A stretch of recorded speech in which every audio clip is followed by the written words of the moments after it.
Hey there, my name is Mike Lanuzis. I've been playing Go about 15 to 20 years. I'm a mid-level Dan player, and in this video I'm going to share my approach for helping beginners. This is beginners at an in-person Go club have just a wonderful first day experience, a wonderful first week, first month, first year. I've taught many beginners over the years, and I've really spent a lot of time thinking, how can you give a beginner at Go just the most enjoyable, satisfying onboarding experience? And it kind of inspires me to think, like, if the next 100 beginners who I teach, what percent of them will have such a great time they'll keep coming back? What percent will have enough fun and learning momentum that there's a good chance they'll actually get to pay it forward in the future as part of just a wonderful local face-to-face Go Club community? So this video is just trying to pass along some lessons learned from mistakes over the years, and to give you a way of at least one option for something you can have in mind, some ideas, so that when that beginner shows up at your club, you can help them have a wonderful time and hopefully stick around. Also, I want to give a quick shout out and say thank you to Kevin, Eric, and Andrew. This talk, you could find it on YouTube, where these guys are all presidents of Go clubs. And Eric was actually the president of the University of Michigan Ann Arbor Go Club, where I got started for many years. Kevin plays here in the Pasadena Club, where I live now. And Andrew, I just know from, many people I feel know Andrew already. He's one of the most visible, excellent members of the Go community in general. But in this talk, they're talking for an hour and a half about best practices of having a great environment at a physical Go club. People are playing face-to-face. And talking about how important it is to have an inclusive and accessible environment. And one of the things they mention is having how helpful it can be to have a strong player. And strong is relative, whether it's single-digit Q, Dan, it almost doesn't matter. To a beginner, it's all relative. But if you have that strong player who is warm and friendly, and anytime a beginner comes in, your strong player is kind of helping them have that wonderful first experience, that's just a huge asset to your local face-to-face Go club. So, and as Eric talked about, at University of Michigan, people are graduating every year, and when people graduate, the tradition is kind of lost with them. So, or sometimes is, if you don't transfer the tradition in some way. And as I'm now preparing to relocate to Japan in a couple weeks, their talk inspired me to record this video, trying to pass on a tradition, not just for just for anyone online who is interested in a way to help beginners have a great day, a great time getting started. So let's actually talk day one experience, your mindset as the instructor. So what I suggest, you want to teach a beginner how to beat you on 9x9 with 3 stones as fast as you can.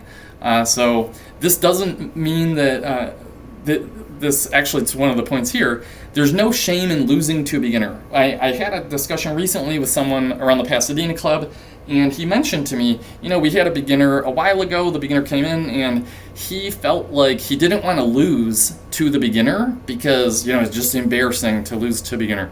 I would say, like, really, when you have a beginner coming in, you want to think of it as, if you can help them beat you, you're succeeding at helping them learn the game fast enough that they can beat you. Even if you're trying your hardest, you want to teach them to beat you. And part of doing that, it also reminds me of this Korean show on TV. You could find episodes of it on YouTube, where they match up these 2 different Korean pros with 2 different amateurs, and then the Korean pros are trying to compete with each other who can help their beginner learn Go faster. And I think they're both racing to help a beginner get up to 12Q or something like that. So I think that's a really actually good mindset to think. You have a beginner come in, you want them to beat you as fast as you can. And that after each match, you're kind of reviewing what are the strongest moves, what would you play in the key positions to help them do that. So let's actually talk about the plan. So this was talking about instructor mindset. Now let's talk about the plan. This is how I communicate it, or how I like to communicate it to a beginner. So one of the things that's really great about Go is, unlike chess, where, if I've been playing for 15 years and a beginner comes in, whoever's better is probably going to win. That's just how chess is. It's maybe a little bit boring that there's no chance of winning if you're a beginner. Go is very different because Go can be set up so that I've been playing 15 years really hard. It's your first day. You can win on day one. Even if I'm trying really hard, I'm going to go all out trying to win. We can set it up so you have a 50-50 chance of winning. This is something that's very unusual and uncommon about many games, but it's one of the things that for a beginner, that's kind of a curveball that makes them realize, oh, that's so cool. Like, I can maybe beat you even though you've been playing for 15 years. So the way that I position this is kind of cooked into it, having clear progression, satisfying milestones. So this is what I suggest. All right, today we're going to aim to play 5 to 10 games. We'll start on a 9x9 board with a 3-stone handicap. After each match, we're going to review just a few of the key moves, and you'll likely be able to beat me by the end of today. When you win with 3 stones, you're going to graduate down to 2 stones. When you win with 2 stones, you're going to graduate to a larger board, 13 by 13 with 6 stones. And at each step of that way, it's going to be kind of as close as it can be to a 50-50 expected win rate. So it's going to be close. And this is what we're going to try to do today. So there's a lot of kind of Go proverbs that are cooked into this implicitly. You might be thinking of proverbs like lose your first 50 games as fast as you can. A lot of that is kind of cooked in, like setting the expectations. We're not going to take a very long time thinking about the perfect move. We're going to try to finish 5 to 10 matches on the first day. And this process, I've run it simultaneously with 2 or 3 beginners at the same time. So if you have 2 beginners show up, you can play like a simultaneous game laying out, this is our plan today. And as you do the review, it often works really well to do the review with all the beginners of the day watching. So let's actually talk about the first match. Just a little bit about the first match. So let them play wherever they want. I don't really encourage it. And this also assumes people already know the rules. If they don't know the rules yet, you know the rules of Go. You can teach them the rules in 5 minutes. This video is not about the rules of Go, but I'm kind of assuming here maybe they already learned the rules online, whatever, but you know how to teach the rules. It's not, they're fairly simple, just much easier than chess. It takes less than 5 minutes to go over the rules. So first match, let them play wherever they want. Just kind of encourage fast play. I'd say avoid moves like a D7 attachment or something like that, because for the beginner's first day, keeping it kind of simple, as simple as you can, you're likely going to win anyway, and just having a nice simple game is a really great experience for the first match. We'll talk about that a bit more as we get into it.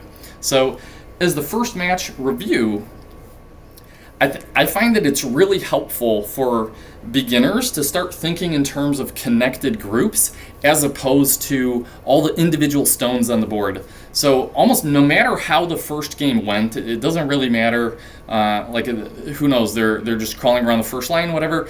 The first moves that I recommend are A or B, and this is kind of in that mindset we talked about before. Teaching them the strongest move that you would play if you were black, giving them a strongest move and helping them understand why. I like to recommend A or B, say these are both really great moves. If I was black, I would play one of these. And why is that? So when we play A, we're taking these stones that are separated and we're making them fairly strongly connected into one big group. And that makes them much harder to be captured. So, and I know a lot of the ways I'm going to be explaining this, I'm assuming many of the people who view this, they kind of already know some of these things. But the reason I'm going to explain it is just so you can hear how the language that I'm using to try and make it conceptually very easy to understand for an absolute beginner, taking advantage of some of the intuitive aspects of Go. I hope that it's helpful to hear just some ways of positioning some of these concepts that a beginner will be able to grasp, assuming that they know those basic rules. So with A, you're getting a nice strong connection. With a single move, you're effectively securing most of this territory over here, probably more than 10 points. And then as long as this G7 stone survives somehow, then how is white going to win? Where is white's territory going to be that is larger than all of this side and this stone being alive? So A is one really good move. B is also another excellent move. B we can describe as being a little bit more ambitious because it's looking to surround even more territory on the left. It's also closer to this G7 stone, so if a fight breaks out in this area later, B might be able to lend more assistance to that stone. The trade-off with B is that the connection is a little bit weaker to its adjacent stones. So both of these moves are really great. I think if you can make a decision, whichever one you want to go with, or try both in future games. See how they feel to you. But in general, keep all of the reviews short. You want a review to be less than 5 minutes. Most of day one should be them actively playing moves, getting games in. You want to shoot for at least 5 games, and that means you can't be giving 30-minute lectures, which maybe this video feels like one, but you get the idea. It's their first day, just giving them a really good move, and then in the follow-up match, if they're starting to get some of those concepts, they'll likely be able to beat you first day. All right, so let's talk about second match. Second match, assuming maybe they play this move, you kind of come in here, there's a good chance they're going to lose again. They're just going to be playing weird moves. But in this, assuming the situation may look something similar to this, kind of pointing out a move like A, because a lot of beginners, they might be trying to like attach you up here or down here. They're just going to be maybe over aggressive and then they collapse and they die everywhere. Pointing out the merits of a move like A, which if we then placing A on the board, physically placing A or B on the board, and then explaining how you view the board in that state. Black has one very strong group over here. As long as this group lives, Black is probably going to win. Well, how is this group going to live? One good way to live is just by growing with a nice solid shape, getting more area in the corner. And now it looks like the burden is on white to somehow stay connected. How is white going to actually capture this group here? That will be the only way that white has a chance to win, would be capturing that. So just giving some idea like this, where again, the underlying principle that we're conveying is giving them a very simple way of thinking about it, a simple plan to where you're emphasizing the underlying principles that they can use as they try to beat you in the next match. So third match and beyond, I would just recommend starting with a different first move each match, and by the third match or later, depending on the person you're playing, you can start to incorporate things like an attachment on the first move. It depends a good amount. We'll actually talk about this later in the tips section, but just keeping it fresh so that the beginner you're playing, they have a chance to try applying the principles that you're teaching, but they're not just memorizing exact board positions to beat you. So, all right, they beat you with 3 stones, and they graduate down to 2 stones. So here, just kind of sharing my instructor notes on, in my experience, how long that often takes.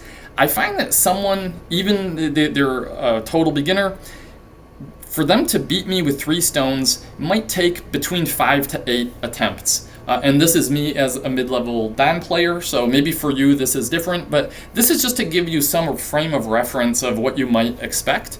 It doesn't matter how many attempts it takes, but the reason I'm sharing this is after they beat you with 3 stones, for them to then beat you with 2 stones often takes fewer attempts, so it might be 4 to 6 attempts. And something I've observed over time is that winning with 2 stones is actually a nice simplification of the game, because if they just need to live with these 2 groups, it's easier to manage 2 weak groups than 3 weak groups. So a very common pattern that I see in the 2-stone version, a lot of people will play A because they'll think, oh, that was where I first had it, that must be a decent spot. But I'd actually, I think this is actually on the next slide. So for the first review of the 2-stone match, I think you can make a case against A, because A does not have a great connection. A 3-space jump does not have a great connection with either of these corners, and it's almost introducing a third liability or a third potential weak group. And you might be thinking, wait a second, are these actually weak groups? They're still outnumbering white. Yes, but as the game gets more complicated, this is someone who's probably more than 10 stones weaker than you. The idea of just having 2 groups to take care of is going to be much easier for them to think about. So you can explain things like B and C being nice, efficient options that are growing from the direction of the weakest group. We could say C3 here in this example is the weakest group. Not that it's weak, but it being closer to white, we could say this is weaker than this one here. So expanding to something like C or B is a nice, efficient way to keep growing there. So with that, I find that if beginners will simply expand from their weakest group, they will beat you in a 2-stone game in just a few matches, and then they'll be able to graduate from there. So let's talk a little bit now about why is 3 stones the ideal starting balance? Why is it better than 4?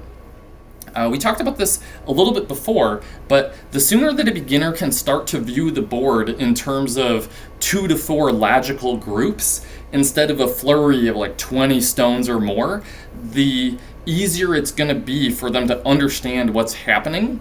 And when you have a 9x9 with 3 stones, it more naturally transitions into a game with just a few manageable groups. It's much more accessible for a beginner to, especially with your help, explaining this, thinking of their board state in terms of groups. It's going to be much easier for them to do that in a 3-stone game. If you try, and I've tried 4-stone, 5-stone, 6-stone on 9x9, I've tried all these in the past. In my experience, anything 4 stones or more very quickly degrades into something that is just complicated and overwhelming. And we see an example here where this is the board state, white does this attachment, something like this, white's trying to win on a 4-stone game. Now, if you're black, what is the best move for black in this position? I've been playing Go for 15 years, and I don't instantly know the best move. I'd need some time to think about this. You have life and death going up here. You have life and death implications down here. This is not the kind of situation that you want to put your first day beginner in. You want them to, because the other big disadvantage of this type of game state is if you try to then review something like this, it's going to be so complicated, and the beginner is going to be fixating too much of their attention, counting like, oh, this has 2 liberties, this has 3 liberties, what's here? You might be talking about things like ladder or net potential on this side. This is just way too complicated for that first day beginner, and too much of their attention is going to be consumed by things that are not the most fun or interesting or even necessary for them to beat you. So this is why starting with 3 stones is way better than 4. All right, let's talk about some tips. So is it okay to kill everything? I say yes, but probably not in the first 2 games. I think back when I first started Go, my first match ever, I was playing on Yahoo something about 20 years ago, and playing against a bot, because 20 years ago that's just how you could play some Go. And okay, I played about 20 or 30 moves. Okay, the game is apparently done. We need to pass now. The bot is passing. I'm gonna pass. All right, let's count our score. And then I was kind of shocked to see, what? All my stones are dead? Like I just spent like 30 minutes trying to carefully like play out these 20 moves, and you're telling me I have 0 points? Like what even is this? And at the time I thought, okay, this is actually sweet. Like this is kind of cool that this game, I was trying really hard to learn how to play it. Apparently I got 0 points for all those moves. And I think for my first 5 games, I just had 0 points every time. But there's a big difference between playing that bot online and a human face-to-face. The human face-to-face that if you put yourself in the shoes of the beginner, you don't really know for sure what's going on, and okay, someone's saying, all right, it's time to pass now, let's count up the points, and surprise, you have negative 15 points. everything is dead. You didn't know it, but surprise, this is how bad you did. Everything's dead. You have negative 15 points. Sorry. This is just not the best experience for the beginner's first day. Especially not in the first 2 games. I think it's up to your judgment as you played a few matches and you can kind of gauge the personality of the person you're playing with as they start to get a feel for it, and maybe you can make the judgment call. They might find it inspiring and fun if you demonstrate at some point, yeah, it's actually possible to kill everything. But on the first couple games, you really want to try to let them have at least one living group, even if it's just like 3 points, 3 to 6 points. At the end of the game, you can, okay, let's pass, let's count it up. It's going to be a much better learning experience for them in that case. And this is part of why I also suggest, like, on that first match, avoiding the attachment with the first move, because this is part of, like, not trying to kill everything in the first 2 games. All right, let's talk a little bit now about full progression. So the recommended progression that I find beginners really enjoy this. You start on a 9x9 with 3 stones, you go to 2 stones, and then you graduate straight to a 13x13. You don't really try doing a 9x9 with no stones, don't try no komi, whatever, because going from 2 stones down to 0 is way harder for them to win than going from 3 to 2. And you want to keep the expected win rate close to 50-50. Also, from the perspective of the beginner, with this this day 1 plan, having a really clear progression, having things that are satisfying, like I'm going to graduate from 3 stones to 2, then I'm going to graduate to a larger board with 6 stones. Part of them having very satisfying milestones of progression is letting them go up to a larger board. And going 13x13 with 6 stones, that's going to be closer to 50-50 expected win rate. From there, this is where it starts to get flexible based on your skill, based on the individual beginner you're playing with. They can graduate from 6 to 5. They can play as low. If they keep winning, they can get down to 3. I think this is going to depend a very good amount on your skill as well. Some beginners also, depending on the content they're consuming online, they might just really have a preference to graduate to the 19x19 sooner than later. So if they play you on 13x13 and then they beat you with 5 stones, some of them might feel ready. Okay, I'm ready to go to 19x19. Then again, a lot of beginners are going to have a lot of fun and continue playing on the 13x13. And my recommendation is to keep a beginner on the 13x13 for as long as they're having fun and comfortable, up to about 3 stones. The reason for that is if a beginner's coming into your club and they're playing on a 19x19, they're probably going to be learning a lot less. Because let's face it, when I was a beginner, when you were a total beginner, playing on a 19x19 as a beginner, you're honestly pretty confused for more than 50% of the moves. You don't even know what's going on for more than half of the moves. It's like, should I try to make a little extension here? You don't even know. If someone's playing a 19x19, maybe they have time to play 1 or 2 matches in a face-to-face Go Club.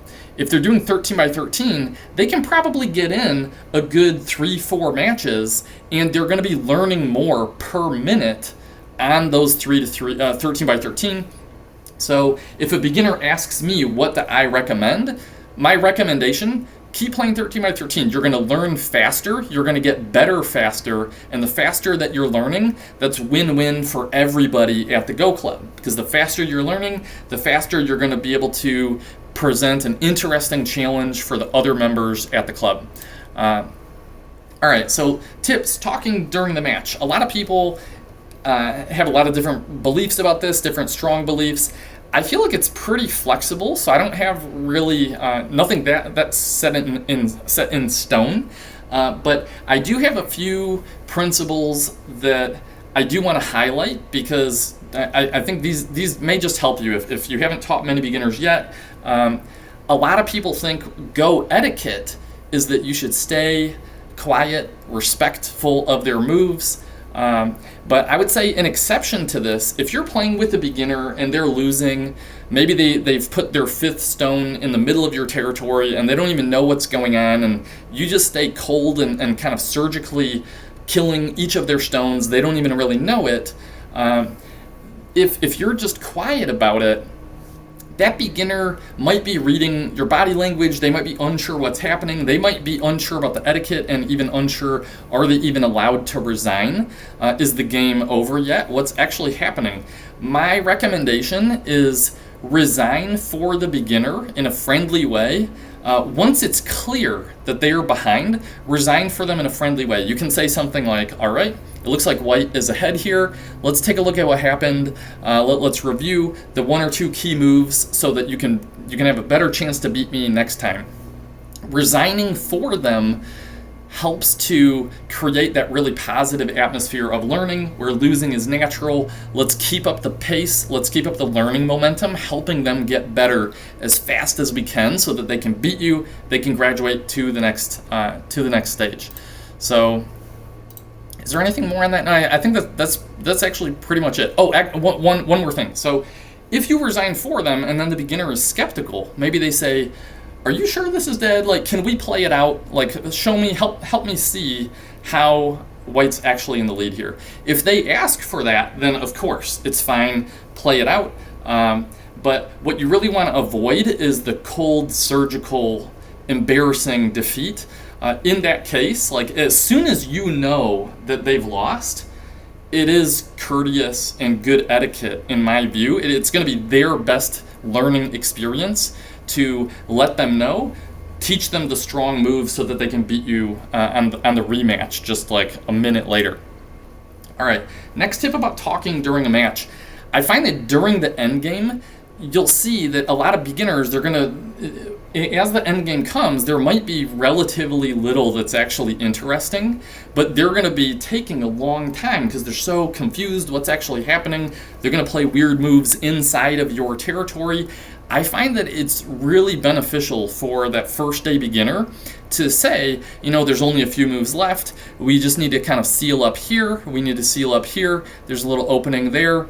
We're just going to seal these up and then we can count.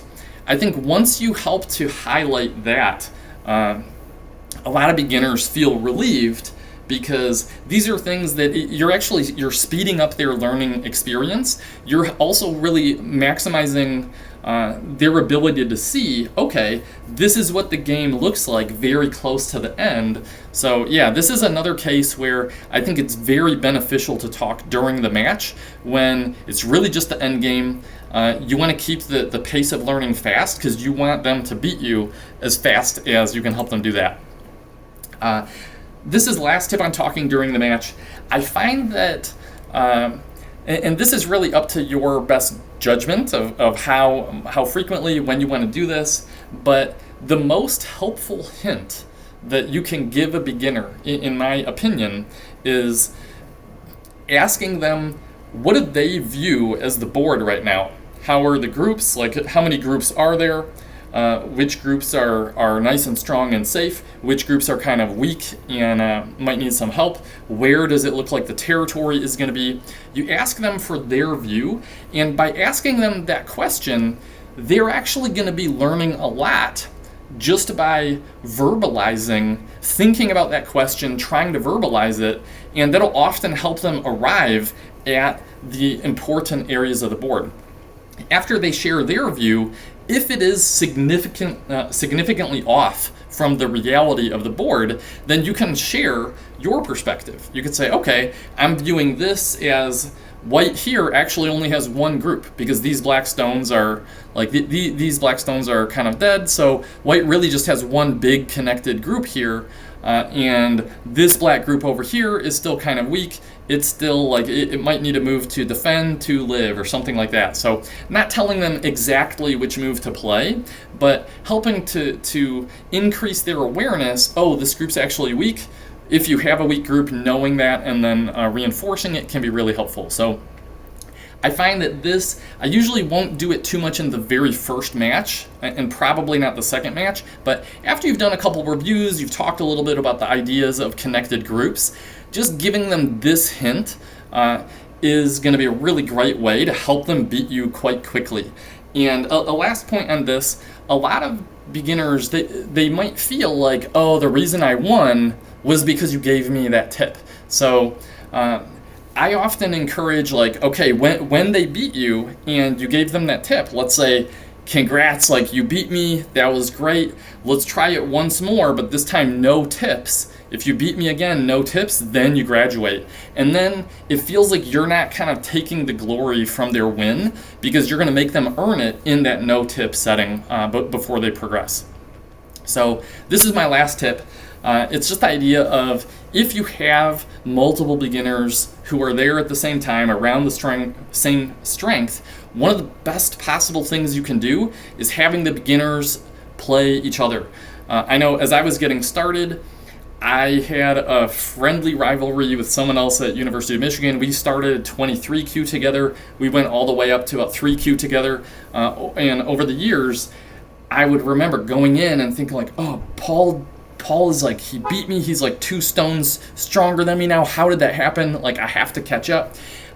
Having beginners who can play with people around their same level is one of the absolute best things you can do. So if you see you're at a club and there's a couple, there's a few strong players, there's a few beginners, it's not good to always force the beginners to only play with each other. It's super helpful for them to get some instruction from the stronger players, but also it's very, very beneficial to suggest, oh, you guys are around the same strength. Maybe try a match, maybe a 2-stone game or something like that. You'll probably have a pretty good match. This is one of the best things you can do. So just being aware of that can make a really big difference. So that's it. Thank you for watching. I hope you found this helpful. And I'd love to hear from you. What's your experience in helping beginners have a great first day? Please let me know. What are the tricks? What are the ideas? Any suggestions that you have? If you tried this out and it worked, I'd love to hear that. If you tried this out and something backfired, let me know that too. I'd love to hear from you, but hope that this at least gives you a nice foundation. We'll actually review everything just in less than a minute here, but just as a refresher of what we covered, mindset, you want to help people beat you as fast as you can. Make it kind of a fun challenge for yourself. Help them beat you. This is the plan. Game is a really exceptional game. Go is a really exceptional game where they could beat you on the first day. Give them very clear progression, satisfying milestones. First match, don't give too many hints. Just let them play, but give them 1 or 2 very strong moves that. Not necessarily the strongest fighting move where they just come back and attach you, but give them a simple and effective plan that is going to help a brand new beginner have a good chance at beating you with a conceptual strategy of, I'm going to connect this, then I'm going to try to make this stone live. That is my simple plan, and if I can simply do that plan, there's a good chance they're going to win. In that second review, kind of giving them a little help on how do you actually make this live. Third match, like keeping it fresh with the first move. When they get down to 2 stones, helping to point out that actually having 3 separate groups is harder to manage than just having 2 groups that grow slow and steady. And you're going to see they might be growing 1 stone at a time. You're going to have that discussion. Jumping 1 space is a lot more efficient. So yeah, you get it. And let's see, why is 3 stones actually much better learning experience than 4? We kind of talked about why that is. Is it okay to kill everything? Yes, probably not in the first 2 games. Having a full progression idea where you want to keep the win rate close to 50-50, but also being flexible in that 13 by 13, letting them advance when they feel like they want to. We talked about tips, talking during a match, avoiding silence, speeding up. If they're losing, they actually will often appreciate it if you just help them learn. Resigning for them can actually be really good etiquette with a first day beginner. Speeding up the end game, the most helpful hint, asking how they view it, sharing your view, not telling them a specific move, but suggesting strengthening a weak group. Friendly rivalry, that's it. We covered it. I hope that with this, if you haven't taught that many beginners before and you were thinking, oh, I don't want a beginner to beat me because what would that mean? I hope that this gives just another way of thinking about it where you want that beginner to beat you and you want them to be having a great time doing it, because the more that you help them, the more that you help, it's win-win for everybody at the club when beginners are winning and they're having a great time learning. So that's really it. Love to hear your suggestions, and hope that this helps you and the beginners at your club have just a wonderful onboarding experience.